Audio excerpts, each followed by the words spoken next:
Alors, tu vas comprendre, c'est tout simple. D'abord, il y a la métaphysique.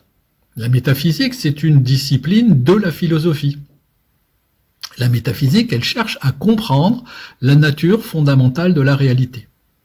Les questions qu'on se pose en métaphysique, c'est pourquoi y a-t-il quelque chose plutôt que rien? Qu'est-ce que la conscience? Voilà les questions qu'on se pose en métaphysique. Dans la métaphysique, il y a une branche de la métaphysique qui est l'ontologie. L'ontologie, c'est la science de l'être. L'ontologie pose les questions suivantes. Quelle est la nature de l'existence? Quelle est la nature de l'être? Quelle est la nature de la réalité? Voilà. Qu'est-ce que le réel? Ensuite vient la spiritualité. Donc la spiritualité, c'est la quête de sens et la connexion à l'être. La spiritualité, elle comprend l'émancipation des conditionnements, le dépouillement de ces conditionnements, et elle offre également des pratiques avec des outils comme la méditation, la contemplation, la prière. Ensuite, vous avez la religion. Alors, la religion, c'est un système de croyances et de pratiques qui sont codifiées autour du sacré.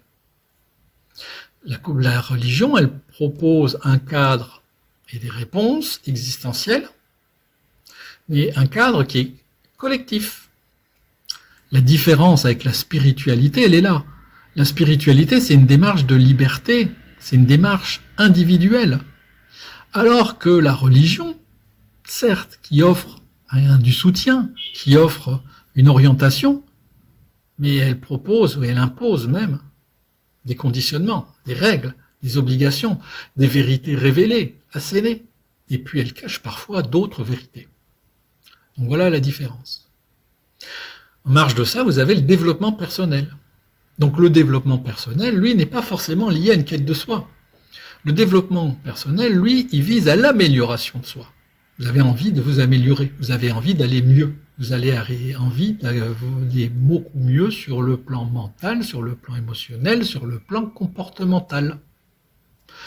Des exemples, c'est la gestion des émotions, la confiance en soi, la psychologie positive, la communication non violente, etc.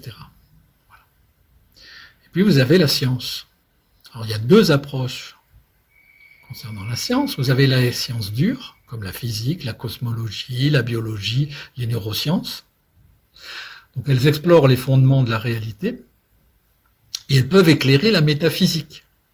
Par exemple, la physique quantique qui peut travailler sur la nature du temps et sur les origines de la conscience.